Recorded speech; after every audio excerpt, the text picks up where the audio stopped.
Good morning, everyone.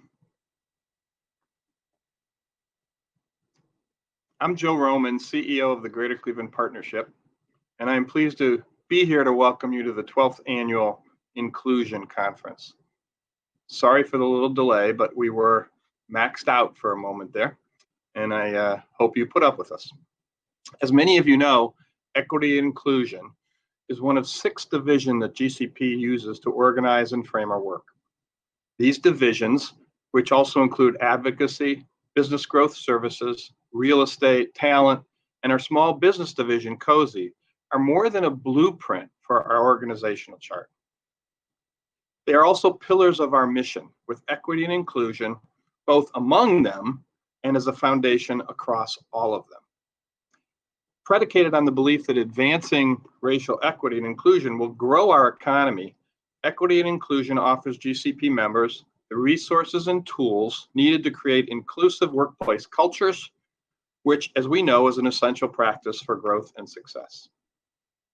This is an important work that we do with GCP members. It is also important work for GCP to do within our own walls. We strive to create an inclusive workplace culture, just as our equity inclusion team works every day with our member organizations to do the same thing in their locations. We recognize that this work is as critical as it is challenging, and we also know that actions speak louder than words and are committed to moving beyond performative friendships and allyship. Recently, GCP has refined and expanded our commitments to equity inclusion across all of our organization, which includes continuously examining and working toward a more diverse and inclusive workplace, advocating with public and private partners for anti-racist policies and programs, focusing investment in Cleveland's neighborhoods, and providing pathways for emerging developers of color through our real estate division. Working toward a goal of closing income and employment gaps through Workforce Connect and other regional initiatives. Engaging member businesses to increase economic activity and purchasing with businesses owned by people of color. Lobbying for federal and state resources to address the digital divide, so critical today. Providing resources and connections to minority-owned businesses through the Inclusion Marketplace, GCP In Gear, and the Business Growth Compass. All programs that I think you need to become, and I hope you become, very familiar with. As our board of directors also recently discussed, there are some of these strategies that we can and must do individually within our own companies, and some where we need to rally together to make them happen. I will repeat again the commitment to closing the digital divide as an example of where all of us need to play a strong role wherever we can to end that intolerable environment. With that as the backdrop, today and tomorrow, we would dive into an exploration of how diversity, equity, and inclusion fuels and contributes to future leadership and entrepreneurship needs. The workforce of the future, moving companies beyond performative work, and the age of the 4th industrial revolution. As new technologies emerge and the blending of our physical and virtual worlds accelerate, we are prepared with the understanding and the skill needed to ensure that these changes are for the better. Will the barriers that can be broken down by technology pave the way for a more open, diverse, and inclusive global society and economy? It must. According to the World Economic Forum Global Risks Report in 2017, the 4th Industrial Revolution has the potential to raise income levels and improve the quality of life for all people. But today, the economic benefits are becoming more concentrated among a smaller and smaller group. This increasingly inequality can lead to political polarization, social fragmentation, and lack of trust in institutions. We're seeing that, unfortunately, every day. To address these challenges, leaders in the public and private sectors need to have a deeper commitment to more inclusive development and equitable growth that lifts up all of us. Before I turn things over, I'd like to offer my thanks to our fantastic lineup of speakers, not only for sharing their deep knowledge and experiences with us and being candid, but also for their willingness and flexibility in working with us as we navigated the path from an in-person conference to a virtual one. Thanks also to this year's sponsors, especially for stepping up and offering their generous support, both for the conference and for our equity and inclusion mission every day of the year. Now it is my pleasure to turn things over to my colleague, Brian Hall, Senior Vice President and Executive Director of GCP's Equity and Inclusion Division, who will be the moderator for our Leadership and Systemic Change session. Thank you again for joining us today. Thank you, Joe. It's a delight to be with all of you, even though it's virtual this morning. And I'm looking forward to this conference. I enjoyed the DJ this morning, and sorry for a little bit of delay as we had a few technical difficulties. But I do want to just echo the comments that Joe made about the times that we're in, about the work that our organization is doing, and the work that we're doing within our organization. And I'm really proud of all of my colleagues, our team, both for putting on this conference, but for the way that our organization is responding across talent, across small business, across real estate and economic development, and across business retention. So with that, let's get into our panel. I'm delighted today to be the moderator for our Leadership and Systemic Change for the Future panel. We've got some great guest speakers for you today. I think we've got everybody here. If we do have, yeah, we do. We've got everybody here. Great. We've been chatting back and forth about are we in the right place and trying to learn and use this new technology. I was in the lobby. I was on the main stage. I was not backstage, but now here we all are. So fantastic. Great to see you all again this morning. And so for our panelists today are Jennifer Brown, CEO of Jennifer Brown Consulting and author of Inclusion, How to Be an Inclusive Leader. Also, Marlon Moore, PhD, a longtime friend and Clevelander, who has left his position I'm about to announce to start his own business, or is leaving, I should say. Congratulations, Marlon. But Marlon is the Chief Diversity and Inclusion Officer for Huntington Bank and had earned his PhD a couple of years ago as well. And then Pamela Newkirk, PhD, Professor of Journalism from New York University, and she's the author of Diversity, Inc., The Failed Promise of the Billion-Dollar Business. So I'm delighted, and we're going to get right into it. We have a number of folks who are joining us this morning. They've all read your bios and information, so I'm not going to give long introductions. We agreed that what we really wanted to do was interact, and that's what we're going to try to do today. But I'm going to start, Marlon, and allow you both to tell a little bit of your story, but to do so by answering this question. Here we are having our 12th annual inclusion conference. Marlon, you've worked at this for a couple of decades now, as have our other guests.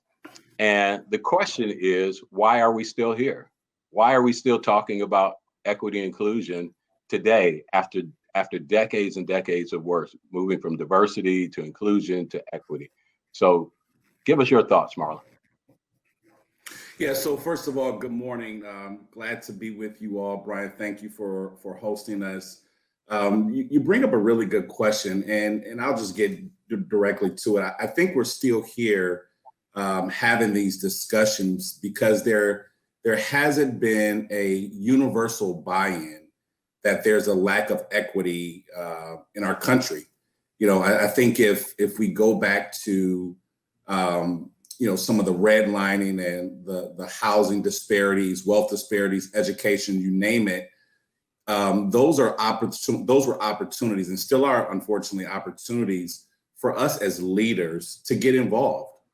We have to recognize that it's a challenge, that level of inequity exists within our market, and we have to do better. I like what Joe Roman said earlier, in our own individual companies, in our individual communities, we all have to do what we can to ensure deeper equity. Now, that requires a lot of work, job creation, economic inclusion opportunities, similar to what you all do through your supplier diversity efforts, job opportunities. I'm sure we'll get into a number of those topics later.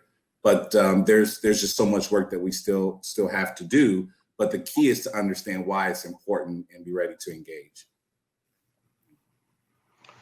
Thanks, Marlon. Jennifer, I'm going to turn to you. And for our guests that are watching, we are going to take lots of questions. So please make sure that you're using the chat or the question and answer format so that we can get those questions. Jennifer, why are we still here? After all the work you've done, the book you've written, why are we still talking about this? Yeah, I appreciate what you just said. I would add that I think we have delegated the responsibility for this progress in this work in the organizational context. We've delegated it to those of us that have, I think, the least ability to be heard around these topics and influence change. So many of you probably understand the concept of affinity groups. You know about diversity teams who are charged with this work but are under-resourced and perhaps don't roll up directly to the CEO, for an example of what true power would look like. And so I think we've delegated and abdicated the responsibility for change and the ownership for change to those who are most impacted by biased organizations. And I just think that we'll look back on this moment and hopefully say, that didn't really make sense. It didn't make sense to ask for that kind of emotional labor on the part of those who are most impacted by inequitable organizations and practices and policies. But what I work on is trying to activate that ally and accomplices in the organization to say, we all actually have to jump into the arena and do a heck of a lot more so that we create sustainable change and aren't overly relying on the very few in organizations to drive change. And so I think to me, it's an whole organization, top to bottom and all around, with all identities, and including and involving people that haven't traditionally seen themselves as having a role in the work and also an accountability to the work. And I think that, the good news is this summer has brought a lot of new understanding and new engagement. So I'm trying to kind of jump into that and direct people so that they understand how they can involve, what they can do, and why that sort of old way of thinking about who does diversity in the organization is going to fundamentally change. Well, I love that. You delegated the responsibility to the people least able to make the change. I'm going to ask you later to come back to your comment about accomplices, because we have a session on allyship. So I want to hear about that. Dr. Newkirk, love to hear from you. You've been doing this work for a little while, like the rest of us. And why are we still doing this work? Why haven't we put ourselves out of a job? Right. So on top of what they both already said, I mean, the farming it out to the people who have the least power to change the situation is a big part of it. But what I'll add to the lack of universal acceptance of inequality and the farming it out is that as diversity has become untethered from the history of racial discrimination, we've added so many categories to the idea of diversity that diversity has really lost its meaning. And the bias against African Americans in particular, but racial minorities in general, has been eclipsed by so many other categories, whether we're talking about mental and physical incapacity, or gender, or sexual orientation, and so as the category has widened and widened, we've lost sight of the original idea was to get at the whole idea of racial injustice. And I think what we've seen this summer has put racial injustice back on the front burner, because for the past few decades, I would say it's been on the back burner. And we have seen greater diversity for other groups, but we've lost sight that within racial identity, we also have all of these other multiple identities. You can be of color and LGBTQ and a woman and then you become doubly and triply burdened by discrimination. And so, while it has been born of tragedy, I am happy that we're finally taking a fresh look at racial injustice, because that is where you can still find the most indelible breach of this country when it comes to racial minorities. And as I say, racial minorities in general, but African Americans in particular, because when you look at the disparities between African Americans and white America, that is where you see the widest breach. Well, I love the way your comments built one on the other. And that's going to help for the next part of this question. So given that we are still here and we still have work to do, and you all gave three evolving reasons about why that is, Dr. Newkirk, you started to talk about what we see going on today. And how is today, in your view, starting with you, Marlon, I'll go in the same order. How is today, in your view, going to help change that which didn't work for the last couple of decades, which you indicated was a recognition of racial inequity? Are we there? Are we at the point where there's an opportunity for change? Brian, I think we're almost there. I think we're getting there because we're having the conversations in a deeper way today than I think we've had in recent past. One of the things I appreciated about what was mentioned earlier is we have to ensure that minorities have a seat, in more particular, racial minorities have a seat at the table. We're starting to see a change in board appointments. We're starting to see more chief diversity officers and other leaders matriculating to C-suite positions. That's going to really matter, because at the end of the day, as organizations make decisions based on their business model, there has to be someone at the table, around the table, to help shape, form, and inform decisions. So that's going to really matter. And once you have that voice, you have that conscience, so to speak, of product development, mission, commitment to communities, that will then empower others within the organization to be able to make decisions that ultimately impact all of us in a favorable way. So, I'm pleased that we're getting to the table. We're being asked for our opinions. That's very important because oftentimes we were voiceless. And so our opinions are being requested, and that's allowing us to help shape cultures moving forward. So Marlon, great points. And I think I'd like to dig just a little bit deeper there because of your work with Huntington Bank. And, Huntington's been a successful corporation in many ways with diversity and inclusion, and in part, I'm sure, thanks to the work that you've done. So as you say, we're almost there. And I think all of us nodded in agreement with that. Like, we don't want to say that this moment is yet a movement. We don't want to say that it's got sustainability. We're not ready to say we've crossed the place where we're going to really solve for solutions yet. But I'd love to hear, your view, being on the corporate side of this, of how it has worked up to today at your organization. And Joe talked a little bit about our organization, and I'm proud of some of the things we have done, even though I would admit we're almost there. What's your thoughts about that? Brian, great question. So a couple of things. One in particular, with the recent unrest and tragic killings, more particular with George Floyd, that created a moment for us at Huntington, a very bold moment.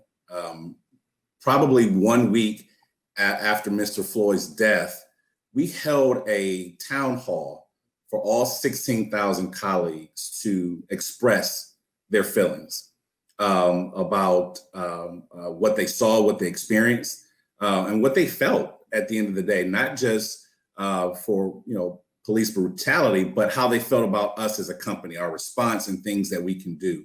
And so when I say giving colleagues, giving employees a voice matters, it really does. Because as we conducted this town hall, we found that one of the major areas of opportunity that we already knew, but was at the forefront of our colleagues' mind, was representation.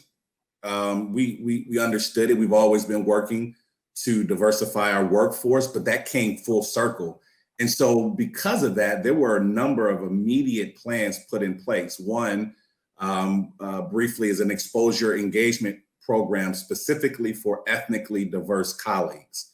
So we want to ensure that our senior most ethnically diverse talent has an opportunity to get to know and build relationships, form sponsorship relationships with our senior executives. So now that group of leaders can become a part of the succession pipeline within the organization.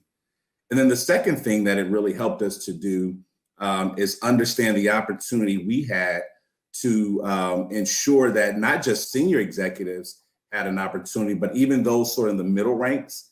So we immediately have started a mentorship program for ethnically diverse programs. So you have exposure engagement for more senior, mentorship and development programs for those who are in the middle ranks. But the whole goal is to ensure that in short order, our workforce at the middle and senior levels of the organization is more reflective of the ethnic diversity that resides in our community. So while we were on that journey, that town hall really opened up the floodgates, and programs and initiatives have started immediately and advanced our efforts. And that's why you're hopeful and at almost part of your comment. And Jennifer, so what's happened for your work? Thanks, Marlon. What's happened for your work? Mm-hmm. Our phone at the Equity Inclusion Division has been ringing a little bit more than it had in the past. I think we could say that for the last 3 months. What can I do? How can I do it? And we're gonna move to that question next. Kind of where do we go? But what's been happening for you today? I mean, where are things in your work? Yeah. Oh, it's what Marlon says. I really appreciate the organizations that are responding to this with heart and accountability and listening and humility, and saying, wow, we're really getting a lesson here that we need to heed. It's such a rich time for learning and for change. I know I'm trying to kind of keep the door propped open with my foot or whatever I can for change, because I know people like to go back to what's comfortable. And I also know news cycles move on, and I want this to be a movement that lasts and is sustainable, right? And not just what we call performative allyship on the part of either leadership teams or companies in the public square, but deep work and the systems work that's really going to shift outcomes for the future, not just for right now. And that's where the rubber is going to hit the road. And that's the really challenging work, I think, that's ahead. And so I'm trying to prop that door open. And yes, our phone is ringing off the hook. All kinds of companies, I think actually there's a lot of smaller companies, earlier stage companies who are realizing they really need to build this into their DNA from the start, from those early days, because how you set your compass, of course, matters as you grow. And if you don't have a D&I strategy, even if you're a firm of 100, 200, 500 people, you may grow to 1,000, and the challenges of undoing bias in the organization get more complicated the larger you get, right? So we're getting actually calls from so many mid-size and smaller organizations that are starting that journey that I don't think we ever would have seen if the pandemic and then George Floyd's murder and the Black Lives Movement hadn't happened the way that it did. And so I'm really excited that the future will have many companies who've been on this journey longer and started earlier and are making these commitments and then sticking to them. And the question is sticking to them, right? That's the sustainment piece that I obsess about.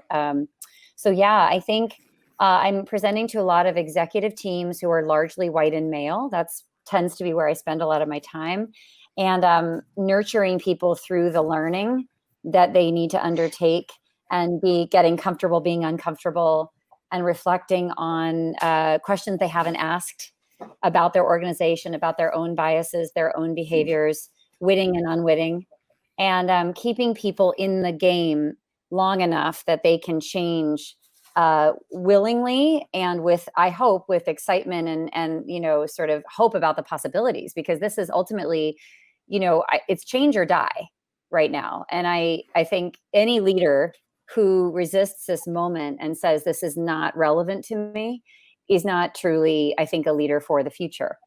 So, it's sort of to me, it's not really a choice, but it is a choice that some people are making to not really dig into this, or making it all about themselves, or, struggling with fragility and kind of getting stuck. And all of that is to be expected. I think we need to kind of help people through that and out the other side to really do the work that's going to matter.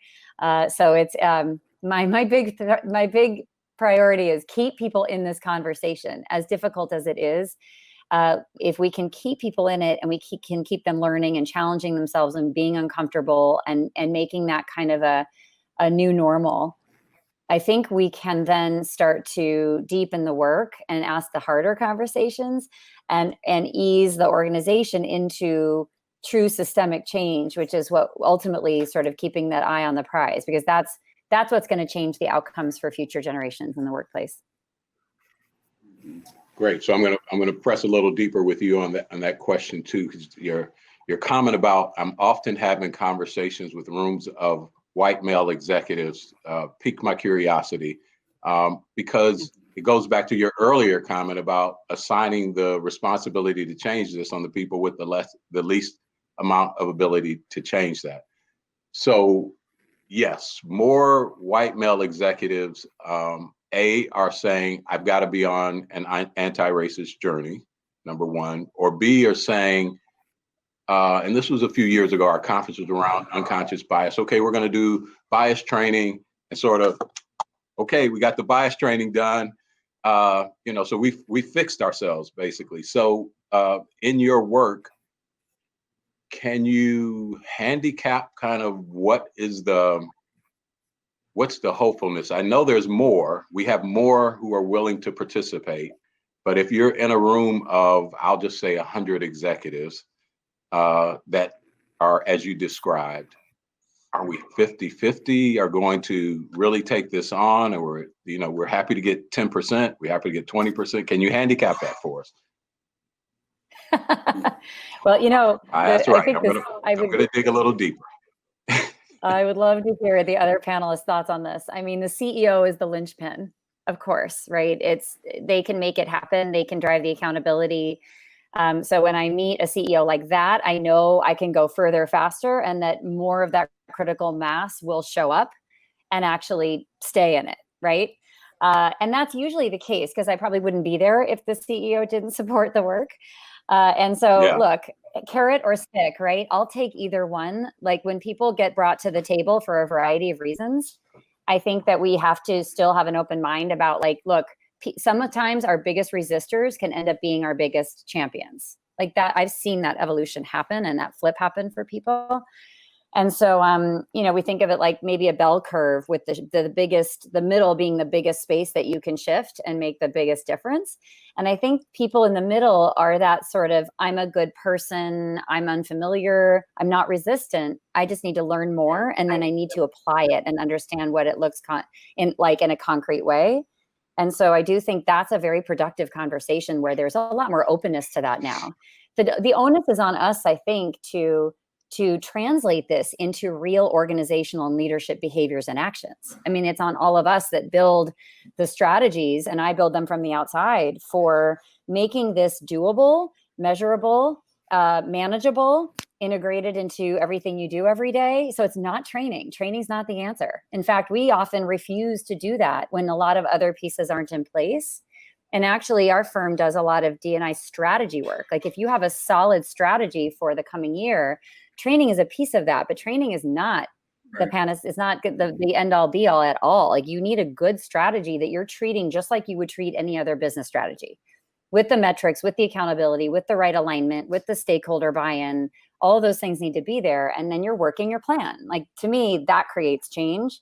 And so I think, but that alignment of the leadership is really important. But I would say that some people are convinced with the business case. Some people are convinced with a powerful story. Some people are convinced with a little pressure from peers and their leadership, right? And I welcome it all, because if it means that we can move forward together, that's where I think we get to be really creative. And I wish that we didn't have to work so hard to get all that aligned. But it's part of the sort of exquisite challenge of this moment. And consultants love this stuff. it requires us to be incredibly empathetic, patient, but also, directive, and also customize the argument. And it's exhausting. And it's what other people have had to do for a really long time to no avail. And I feel like, as somebody that identifies as I do, as a white person being in that room, I think it's my job and my duty to work with those people that look like me to try to influence in this way that I've been describing. And I think that's why we all kind of need to be working in our various audiences to influence, because it needs all of us. And sometimes the messenger is just as important as the message in this work. And so that's another aspect Yes. I'm always really aware of as I try to create change. Great. Thank you for digging deeper.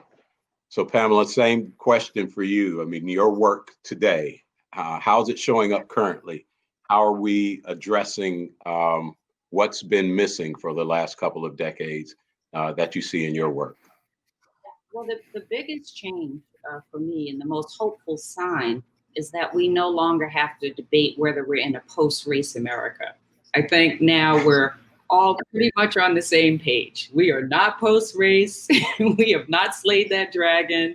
In fact, many of the disparities have even grown in recent years. So that gives me reason to hope that we can tackle this problem, because let's face it, this is not a problem that's lacking in strategy. It's not lacking in a pipeline. Like, we have all of that. This is fundamentally a leadership issue. This problem, this diversity problem, can change overnight once leaders decide that they have to open the floodgates, because they've kept them closed. I mean, we have a diversity problem because there hasn't been the intention and the will. Diversity has been a multi-billion-dollar a year industry for years, long before George Floyd. So I am not convinced that the hiring of more. Yes, I'm not encouraged at all by the growth, the hiring of more chief diversity officers, because that in itself is not the answer, because oftentimes chief diversity officers are not even given the tools to tackle this problem. There was a study by Russell Reynolds last year that showed that 65% of chief diversity officers in the Fortune 500 don't even have access to their company metrics. So they can't even see where the problems lie. They don't have the tools and the resources and the support from the powers that be to move the needle. So yes, it's great to have a chief diversity officer who has the ear of the CDO, of the CEO, but that is where you need to start, because Jennifer talked about the metrics. We need to look at the metrics, the way that Coca-Cola is one of the case studies that I cite in the book. To look at the problem, you have to examine where are the disparities in hiring. Who's even being considered for jobs? Where bias metastasizes in unequal pay and unequal opportunity for promotions. It metastasizes in ways that you can only really see once you open up everything and you can look across racial lines, across gender lines, to see where bias lives. And only once you do that can you have the kind of interventions that will disrupt these patterns of inequity.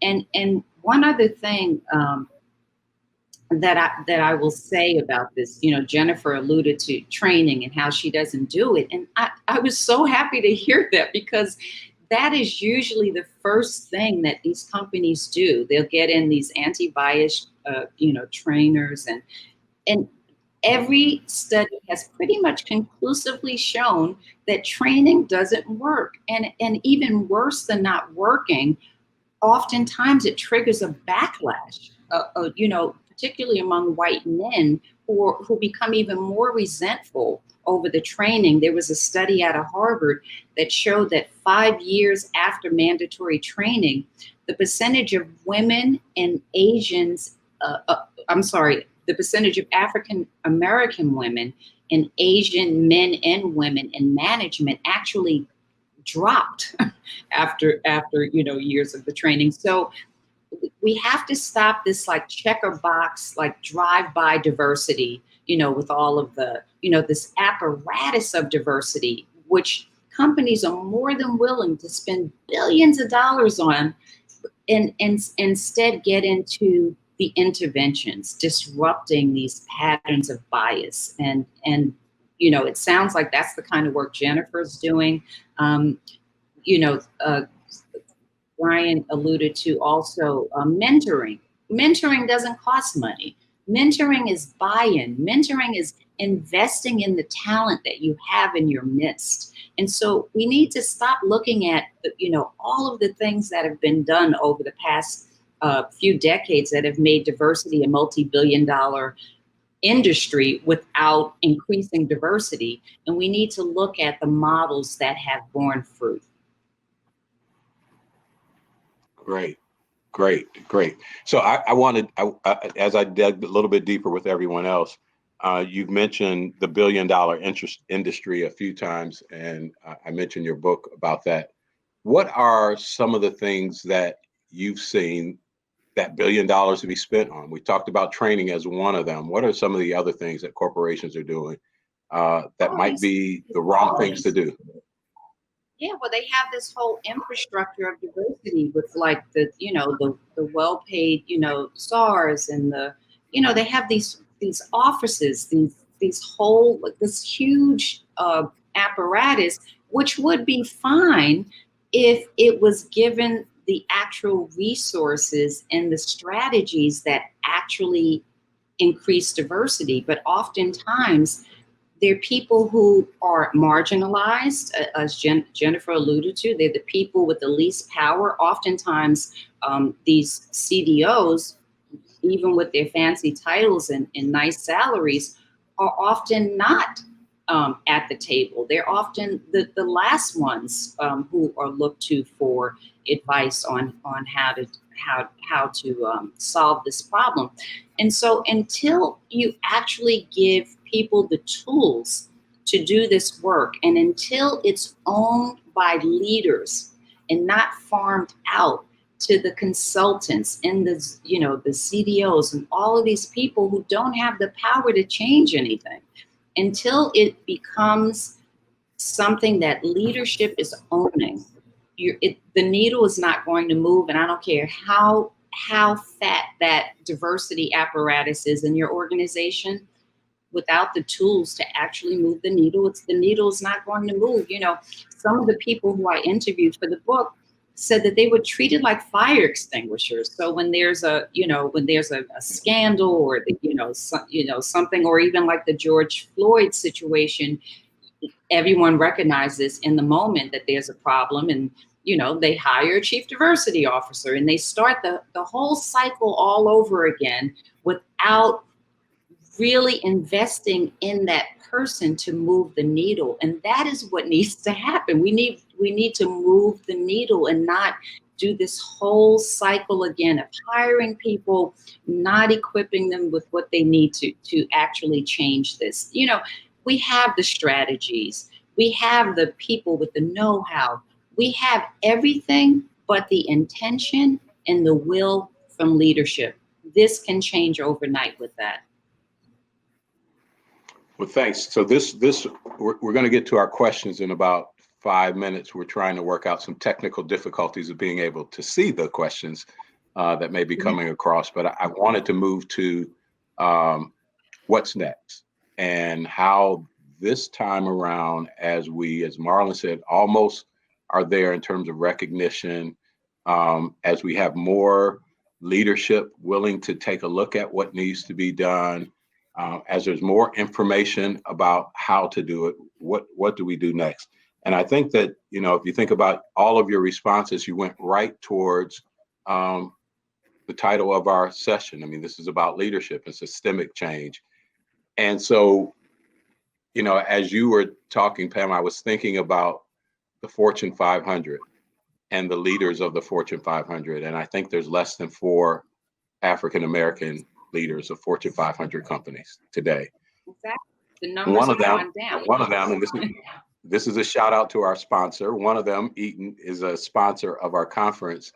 And I'm only shouting them out because, one, they do a good job, but B, we had a panel with their CEO who's African-American to a group of white CEOs. And he talked about the systemic nature of what you do in your organization, so that he has 5 direct reports who are African-American, or his board is 50% women and minorities.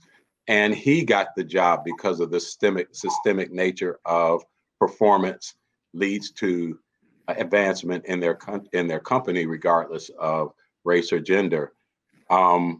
So since in fact, there's 496 of those leaders who are not African-American, and probably 480 or so who are not women. How do we change that? Because, I mean, if we don't, do we have to change the leader to change the culture? Or are we going to truly have a diverse corporate business community with white males leading most of the corporations as their teams get more and more diverse? I know the answer to the question, but the real question is, in your work, what can you do to help make that change? And I'm going to go reverse this time. I'm going to start with you, Pam. Well, I mean, we need to start with the board.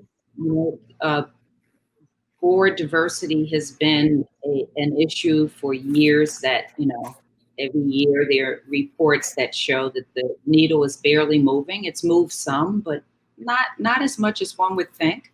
Given the number of people of color who could well serve on these boards.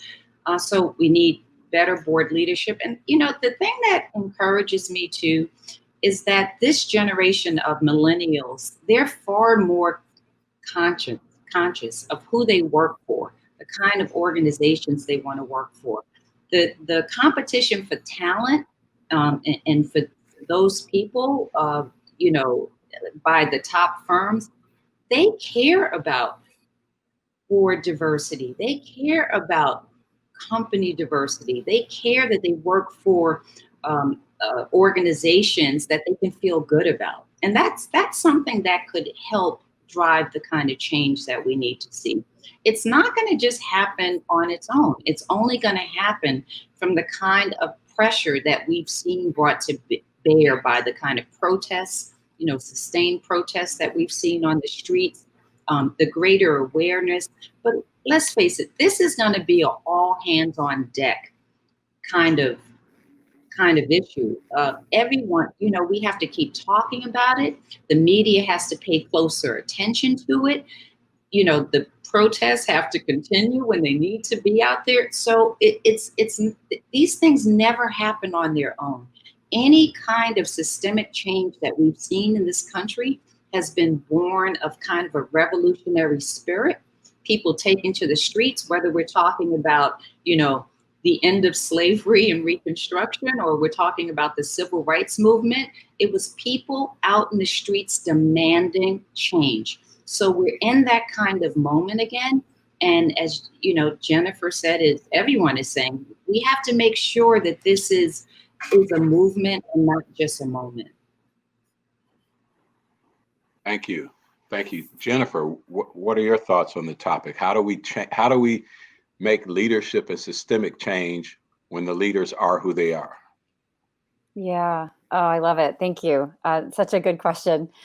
Pamela, I appreciate your points about the incoming generation and the values that they're going to bring and they're going to insist on. I hope they'd better to say, like, inclusiveness and diversity are table stakes. I don't want to work for a company or an organization who seems to not get it. And they look at their leadership and at least they don't see visible diversity. And we all know there's a lot of invisible diversity when you look at people. But at the same time, optics really matter. Representation matters for so many reasons that we've talked about. So they are more at risk of leaving the firm. And I think also customers are so savvy to what a company does and doesn't do, and whether they're walking the talk or whether they have a sexy, diverse ad, but then like all the Glassdoor reviews talk about how toxic their culture is, so there's a real reckoning in this age of extreme transparency for organizations, and they're getting pressure from a lot of different quarters, which is really exciting for me because it makes my job easier to say, look, if this hasn't happened to you yet, it's going to. And I'm giving you a fair early warning to say, have your house in order. Think about if you lose a giant bid because in the RFP you had no story to tell around your diversity metrics and your representation, you don't want to be in that position someday. Anyway, but back to the question of how do we, in the meantime, before we are able to truly make the C-suite and executive leadership look like the world that it serves, what's that sort of stopgap strategy? And I appreciate your question because that's what I think about. We have the leaders that we have right now, and they are incredibly critical to progress. And so that's why I've kind of, in my second book, How to Be an Inclusive Leader, I created this 4-phase model: unaware, aware, active, and advocate. And I'm trying to help those leaders locate themselves, as I said, stay in the learning, locate yourself, and then take the right next step to sort of become more practiced at this topic, because we're going to need those leaders to lead. And they are the least comfortable with all of this. They don't have as much lived experience or any lived experience, if you are a straight white man, of the diversity in their organization. In many ways, they know the least, and yet they have the most positional power, which is a really interesting conundrum. So how do we get that knowledge to them as quickly as possible? And then how do we accelerate their leadership to do what we know they need to do, but that they are sort of innately extremely unfamiliar with, I would argue. And we were talking about mentoring earlier. Marlon, I love that you immediately launched this. I'm such a fan of mentoring and sponsorship programs in particular, because they've been shown more than any other intervention, specifically sponsorship, to make a difference in terms of retaining and growing diverse leaders, like non-traditional leaders, right? And so I actually would put a little asterisk and challenge listeners here to even think about reverse mentoring programs. When we have a situation where the senior most people know the least and the most knowledge lives in the sort of bottom part seniority wise of the organization, how do we flip the script around where the knowledge lies and who's mentoring whom, really? And I think D&I is such a critical skill, a leadership skill. We got to get people up close and personal with each other so that we can learn about each other's lived experience across difference. And we've got to get really creative. And so I love this reverse mentoring thing. I really like. I wrote a paper about a program they were running at Bank of New York Mellon, which you can find online. Just go ahead and Google it. It's called Reversing the Generation Equation.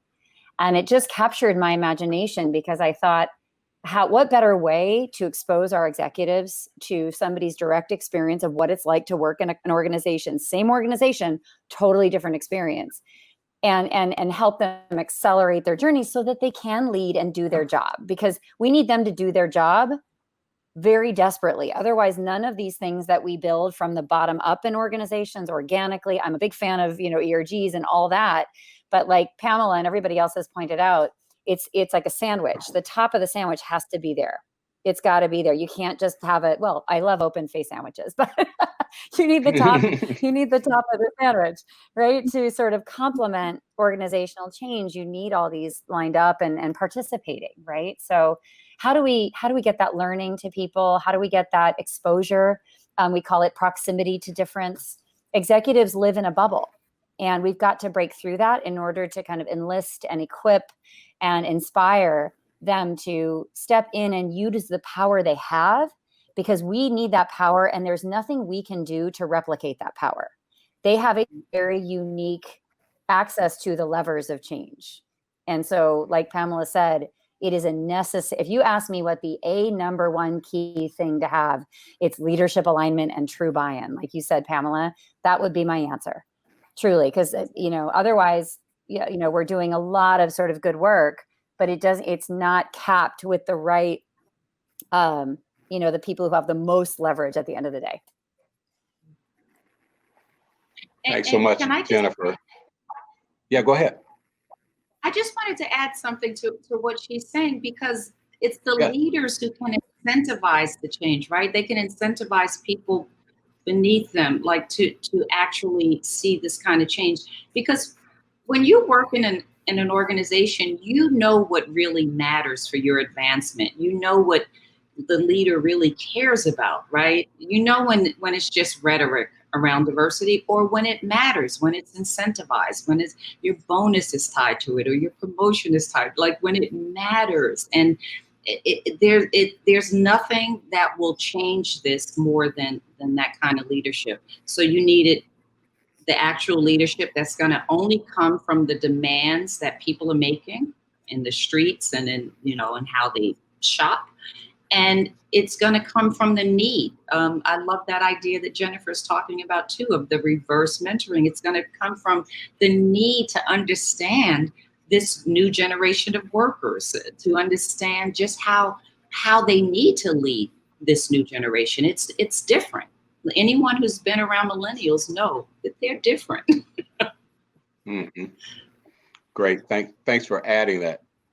So Marlon, you've worked with your CEO for a number of years, and what everyone is saying, and I think we all agree, this is about systemic change. It starts with leadership. It really starts at the board level, but our leaders are vastly the majority. They aren't the minority. And so, what's your perspective on how we will get change working with the leaders that we have today? Yeah, so Brian, I've been privileged to meet with our board of directors on a quarterly basis, and not just to do a report out on our progress, but to have an idea exchange. So to hear from our board of directors regarding the importance of D&I and how we need to move economic inclusion, supplier diversity, and change our workforce mix is important. That then sort of transcended into monthly meetings with our CEO and chairman, where again, we're having open discussion. It's not about me, just sharing what I think should occur, but hearing his ideas and coming up with synergistic solutions. And one of the two things that we actually established from those board meetings and direct CEO meetings was to develop an internal diversity and inclusion strategic council. Our team is small but mighty, but we need champions throughout the organization. So we have a point of contact that has been assigned by each one of our executive leadership team members to advance diversity and inclusion within their business segments. So now there's someone with a full-time job, but someone in the business every day, every week, making sure we're advancing our efforts. And then secondly, because we have this inclusion council, we were able to establish annual accountability metric meetings. So each year we'll sit down with the executive leader of one of our business functions and establish both workforce and supplier diversity accountability metrics for the coming year. But before, we move to that execution stage, one of the conversations I often have, whether it's with my executives or other executives in doing this work, is we still have to be able to effectively answer the why. If diversity, equity, and inclusion is still compliance-based, then we have a problem. Companies are getting a lot of pressure from shareholders, consumers. As was mentioned, there's a competition for talent.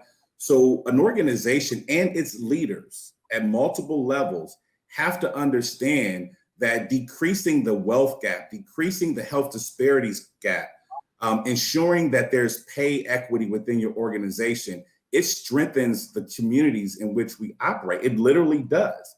It makes us more high performing. It helps us to drive change. And if we're not doing DEI for that reason, then one needs to stop.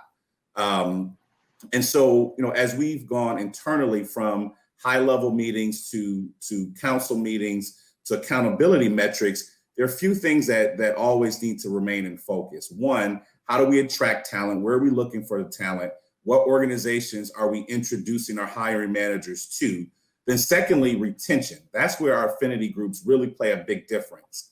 Our affinity groups actually get a chance to meet with our CEO and their executive sponsors twice a year. So the ideas that they have can help to sustain a more inclusive culture. For example, we didn't have a very robust deployment benefits plan before our military BRG really got engaged. We didn't even have meditation and prayer rooms until we had conversations with our Asian BRG. So they begin to set the culture, because it does us no good to attract diverse talent and they're not willing to stay. And so one of the ways that we can help them stay as they are being recruited by other organizations and really looking at what our social investments are is through career pathing. Everyone wants to have a path to progress within their organizations. And that's going to be important as we continue to move forward. And then lastly, as you think about accountability, it's going to be important for organizations to share the metrics.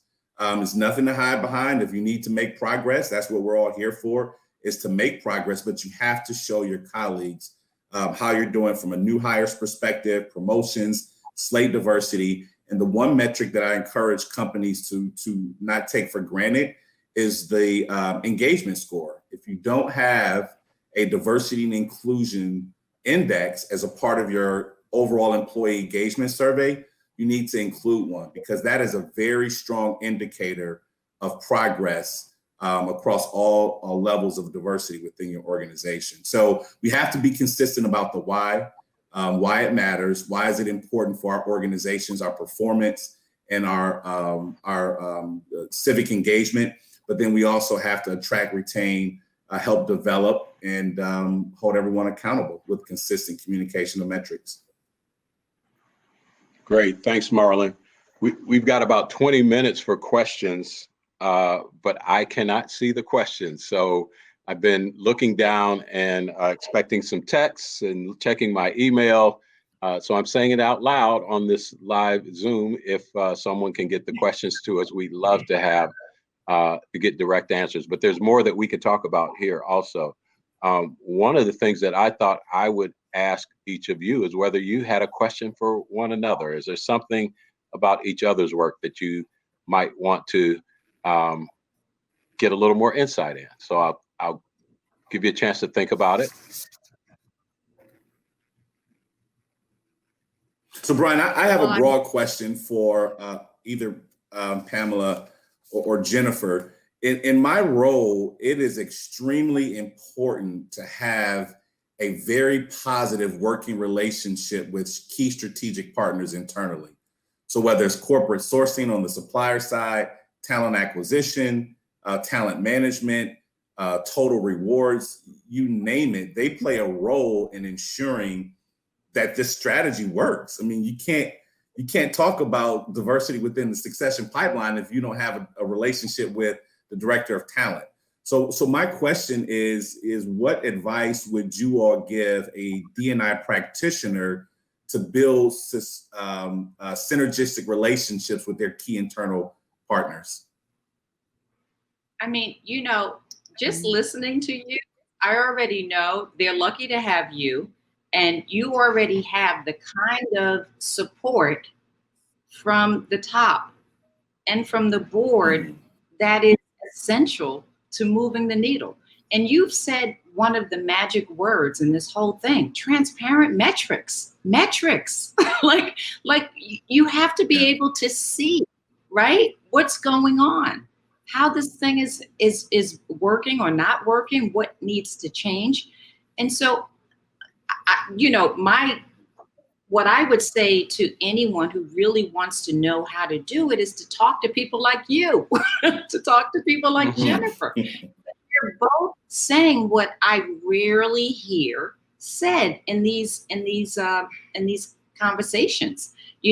People, like, they talk the talk, but then when it gets down to the, where the rubber hits the road, they're not saying any of these things about leadership, about transparency, about like having these like really strategic, ways of looking at diversity. And it's not some feel-good thing, right?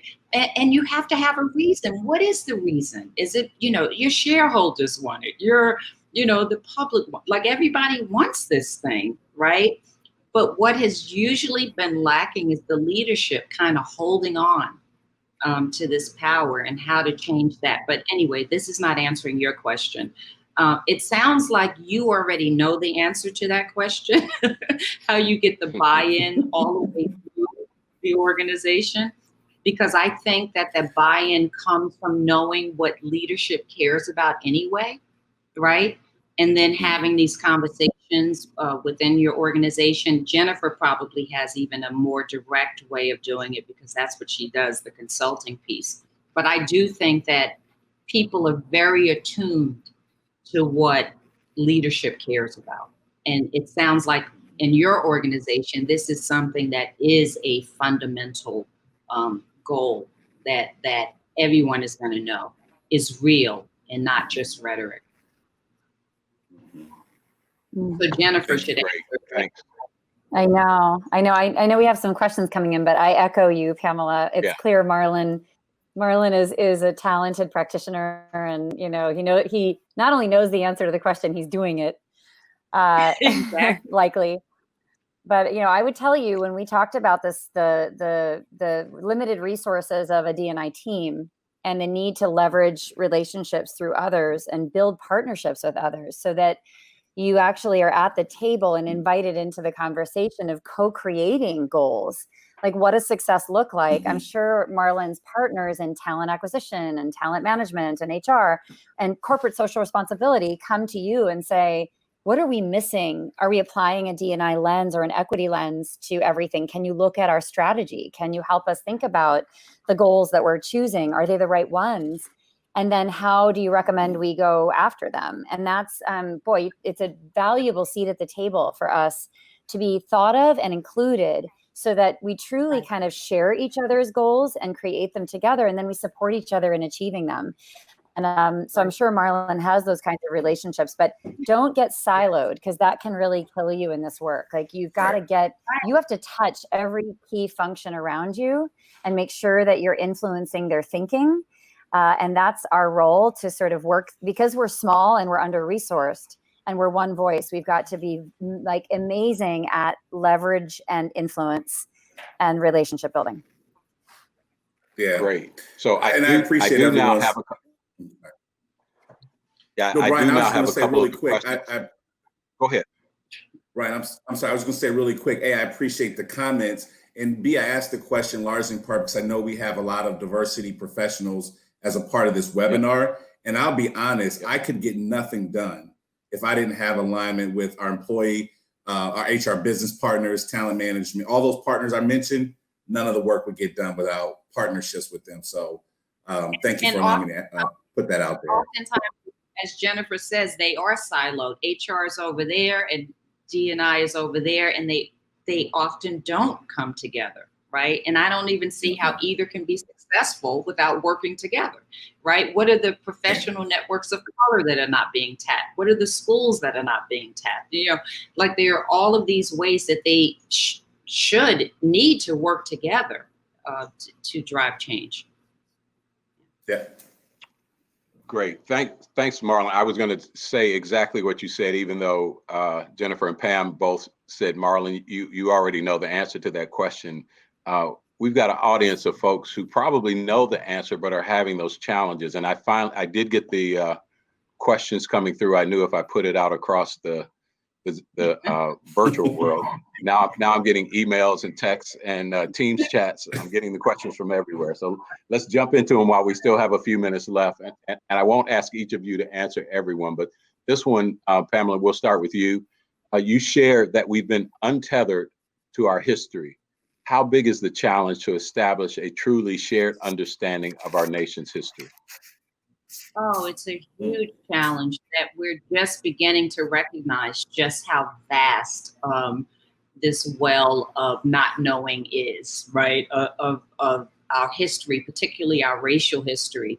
And, as I write in Diversity Inc., this is an issue that has to begin in preschool and kindergarten. And we need to integrate the history of our racial history into the curricular across, grades and universities. As I say, you can graduate from the most elite university with a postdoctorate and never have to learn about the history of racial discrimination.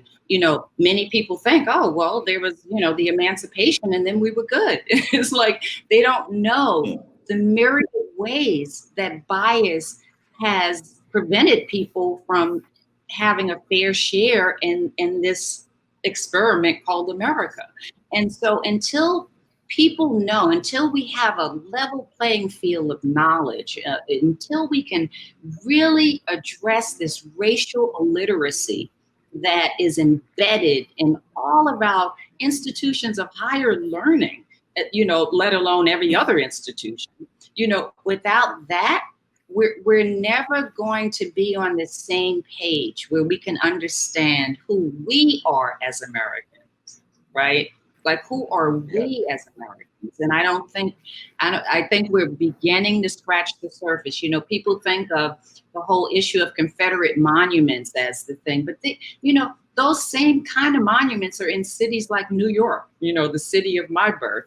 We have the same kind of, because we've erased that history from the main of our education. And so without that kind of worldview that is shared, we're always going to come against this sense that we've all been on an equal playing field and some people just are not working hard enough, or some people are not, like we're not going to understand the roots of the disparities that we continue to see, that continue to echo into every phase of life, whether we're looking at housing, education, no matter where we look, we see it, but most people don't understand it because of the racial illiteracy.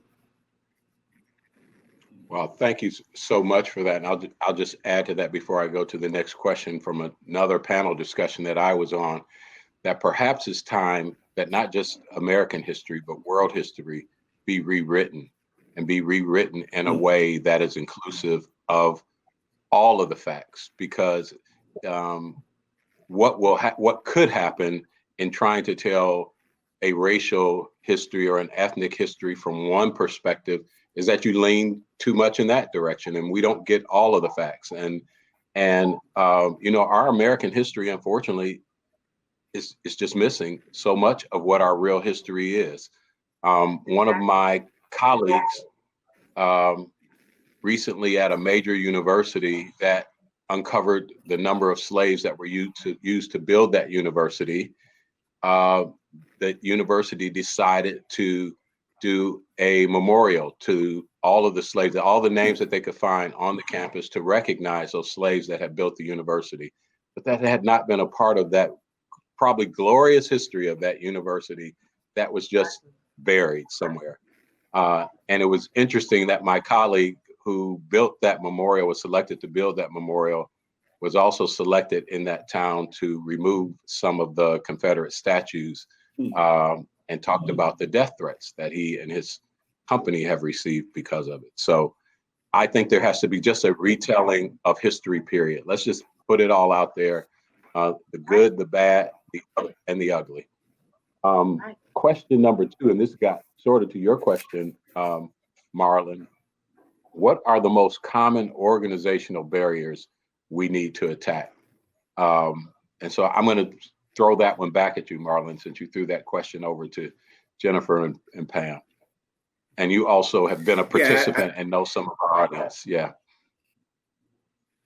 Yeah, so I think true buy-in is the first barrier. We all know if you don't have support from the top, it's extremely challenging. Access to the data, you can't measure what you can't have access to and see and understand where the gaps are. Third, I would say an under-resourced team. So whether it's human capital or budgets, that's a barrier. And then, I would say just building authentic partnerships. That's a key hurdle. What I mean by that is your partners in talent acquisition or learning and development, they can say all the right things in all the right settings. But when it's time to get to work and you need to produce a talent plan that shows diversity, when you need to produce a curriculum and content that addresses everything from bias to microaggressions to blind spots, you need people to get to work, and you don't need to chase them down to get the outcomes that are required. So having those very authentic partnerships, and those take time to build because there's turnover in the organization and everyone may not demonstrate the same commitment. So invest the time in building out those partnerships, and just stay the course. Perseverance is key here. Great. Third question I'm going to address to you, Jennifer, and I'd like you to build on what Marlon's fourth point was, because I said I was going to come back to your accomplices comment earlier. So the third question was, how do you balance learning with taking action? So we've been talking about, the learning side of this. I'm going to mute for my dog. But I also want you to talk a little bit about allies versus accomplices. Oh, one of my favorite questions. Thank you. Yeah, I think there's a difference between the learning stage that a lot of people are in, where many are learning things for the first time because we were not taught the true history of our country. And I regret that every day, every hour of every day, because I know that I could have been activated as an ally so much earlier in my life.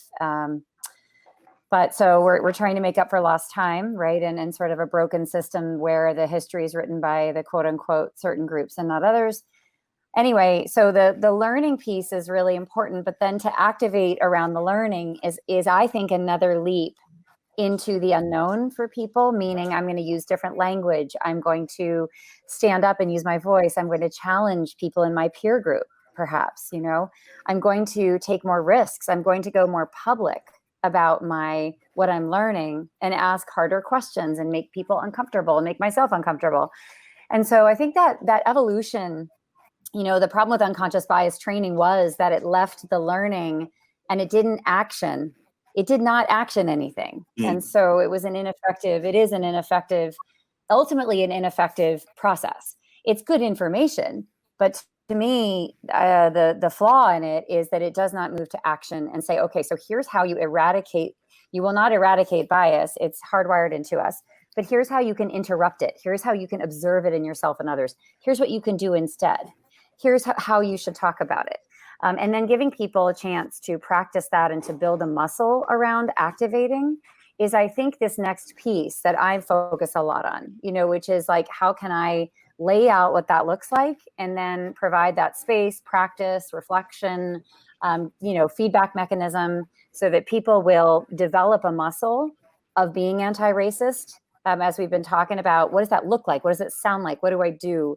And then what if it feels I'm afraid? What if I'm paralyzed? What if I don't do it right and I have to apologize? What if I don't know whether my intent is matching my impact?